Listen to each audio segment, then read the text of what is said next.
Thanks. Hello, everyone. Thank you very much to the organizers for this invitation. It is a real pleasure for us in the ESFRI Health and Food Strategic Working Group to be here.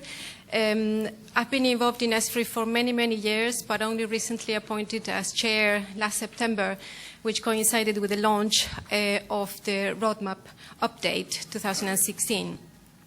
So I'm going to take you through some introduction on ESFRI for those who are not familiar with it, then go into what we're doing right now, and then I will finish with some general messages to aspiring research infrastructures coming to the roadmap. ESFRI was set up in 2002 by the EU Council of Research Ministers, and the mission has been always to support a coherent and strategy-led approach to policy making on research infrastructures in Europe. It brings all European countries, member states and associated states, and the European Commission. We do have a mandate to develop a roadmap and prioritize research infrastructures, and this mandate has been updated and renewed as we progressed in the work since 2002. We do provide a forum for coordination and best practice and help and incubating research infrastructures. But we are not the source of funding, the member states are. So this is mainly led by the member states' support and funding behind. It's all in variable geometry, so not all the countries participate in all infrastructures, but that is Europe, for us. So over all these years, we've been in strong support of these principles, and it's a very good forum for discussion. So we launched our first roadmap in 2006. And we had 2 updates in 2008 and 10. We have 48 projects on the roadmap, and it covers all areas of science, so physical sciences and engineering, energy, environment, health and food. It used to be biological and medical sciences before that, and social sciences and humanities, which is being called recently social and cultural innovation. So all the infrastructures that appear on the roadmap, these are 48, represent about 20 billion in financial investment across. That's the bid. This is what is aspiring to. So it's a huge, huge endeavor from these countries that are participating. Thank you. So in this table, we summarize all the present infrastructures in the roadmap. They have different colors because we're trying to describe them in different ways, and I'll take you through very, very briefly. We have a mix of distributed research infrastructures and single-sited. We have, as I said, different areas in the remit of ESFRI, covering social and cultural innovation right through to e-infrastructures that we include as well, because are related and support the work of all the infrastructures. The concept of the research infrastructure in a distributed way has evolved, and I think the health and food infrastructures have had an enormous role in making that happen. So it was a theoretical concept, but now is developing into a concept that we can all recognize, and most of all, the countries supporting it and the member states do recognize. So when we published the roadmap in 2010, we highlighted 10 success stories. We have many more now, so it is expected that in the new roadmap 2016, we will have many more appearing. The ones in red are in that color, not because they're in trouble at all. It is just the ones that are completing their 10-year residence in the roadmap and will come off. But this is good news because they're being implemented, they're happening, they're being established, they're launching their services, and that's really, really good news for ESFRI and good news for them and the communities they support. Then you have some underlined with in number of areas, and these are the ones that have been prioritized and are eligible and have applied to receive additional funding for implementation. And again, we are very pleased that 2 of them in health and food have been prioritized for this purpose, which speaks really well about the role and the importance of health and food research infrastructures.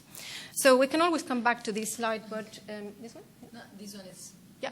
Okay. So moving forward, What we're doing now is producing a roadmap 2016 that will be much more focused and will look a bit more broadly at the research infrastructure landscape across Europe. So it's not only the ESFRIs and how they work together, but also how they fit in the wider landscape. And we heard some examples today. The next one. Is that the next one? Or I'm going backwards? No. All right. So for that purpose, we received an updated mandate from the Competitiveness Council last year to complete this new roadmap with new criteria. And you will be familiar with these new criteria that has been made public in the call that we launched in September. What it means is that the new roadmap will contain fewer, more mature projects, and it will also will be a much more complete document, strategic document, including the landscape of the research infrastructures in EU and internationally, any gaps that we found in the ecosystem of research infrastructures, the pan-European projects, obviously the ESFRIs that we have on the list, and any new ones that apply and are successful in their application, synergies with national and regional projects, with existing research infrastructures and with strategies for optimal use and upgrade and sustainability, and finally any opportunities for global dimension, for global engagement at the infrastructure level. So, this one? Yeah. So the rules for the new roadmap are much shorter. It's going to be shorter, about 25 projects. As I said before, the projects that have been in the roadmap for 10 years will move into a different section of the document, and therefore there will be room for about 10 new projects. The entry-level projects will have to be in a rather mature status, having completed either a conceptual design or a feasibility study, have the experience, having had a go at representing and recognizing the services that are needed and their communities, the communities they are serving. And the other important criterion is that they need to be supported by at least 3 member states. Alongside this step, we are doing an audit of the projects that are currently on the roadmap and assessing their implementation status. And these new projects will go through the same process of evaluating, monitoring and evaluation of their progress, which is mainly to set advice and to help them progress into implementation. The roadmap 2016 is not the last one. There will be further updates in 2018 and 20, and it will happen as other infrastructures roll off and achieve the 10 years tenure. I'm going to press this one. Okay. So for those who have applied, you will know this, but for others who are not familiar with this process, the new projects applying for the new roadmap will have to answer, or will have had to answer a number of questions, thinking about the value of science, the scientific value and the socio-economic impact, what kind of costs and schedule they are planning. Is there a strategy for where the infrastructure will be based? For single site, of course, this is about siting, but for distributed infrastructures, there will need to be, an idea of where or a process to establish a hub and the other components of the distributed infrastructure. Data management, of course, and their access, their finances. Are we replacing existing facilities? Are we upgrading facilities?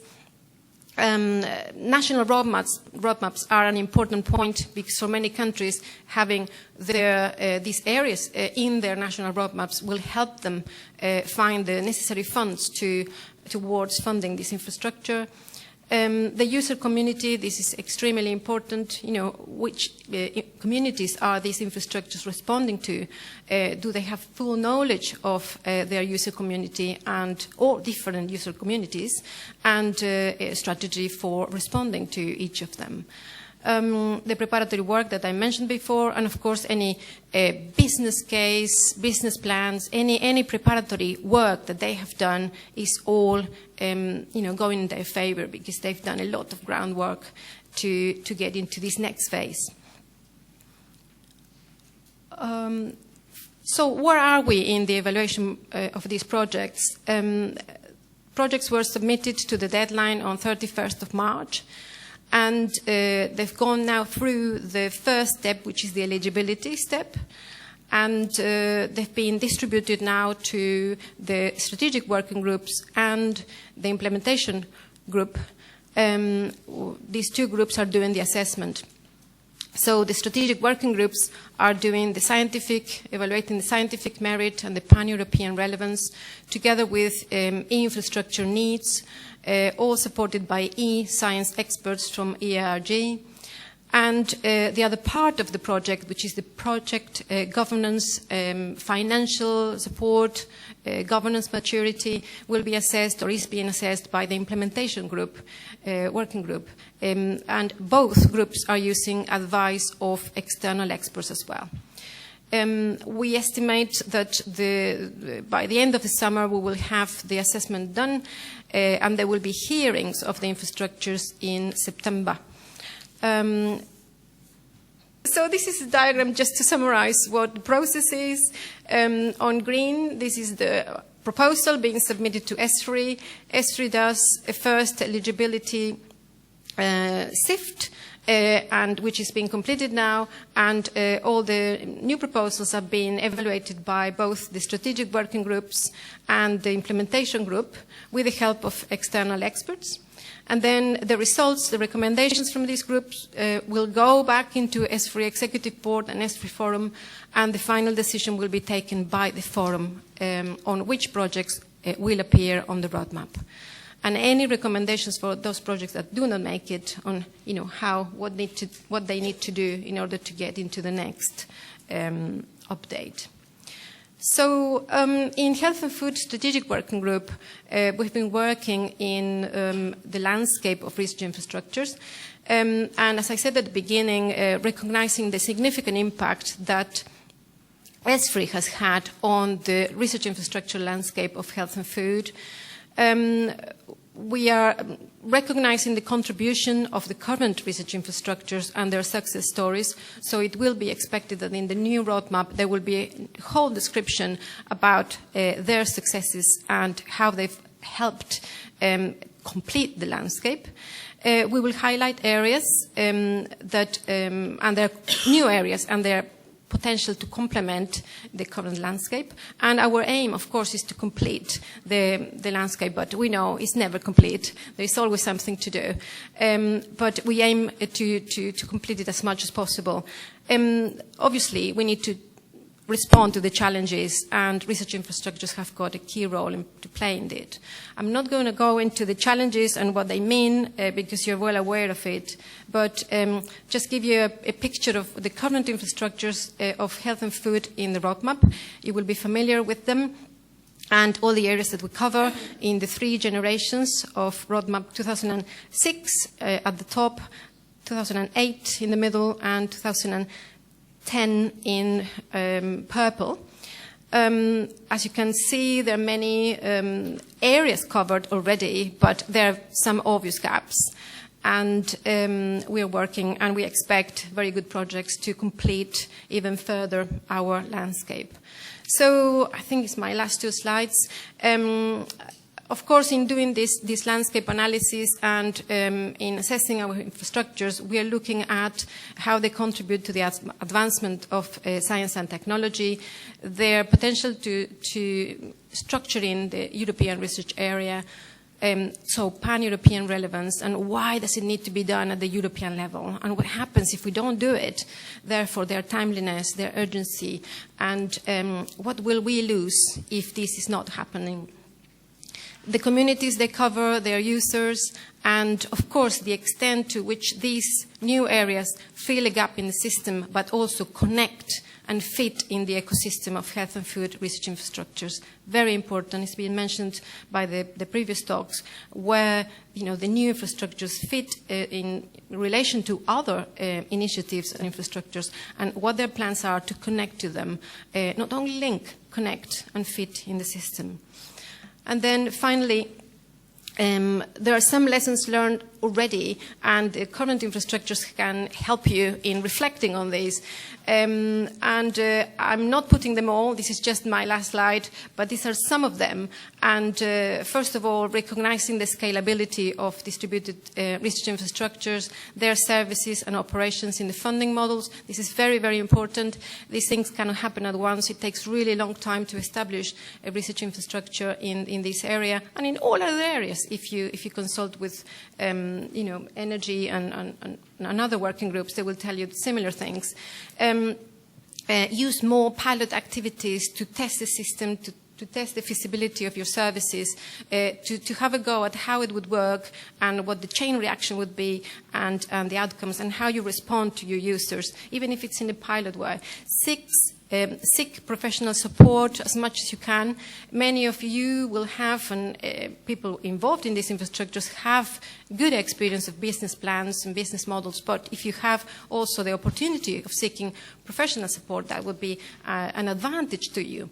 Address the active participation of the member states. It's very important to involve your funders and your member states from early on. That's a key, absolute key, to understand what their needs are, what their priorities are, and how to work together to build this infrastructure for the scientific community and other stakeholders. Recognize that there is an interim phase after you've planned your infrastructure. There is always an interim phase before you go into actually moving into the operation, and that needs to be sustained, that needs to be funded, that needs to be taken forward.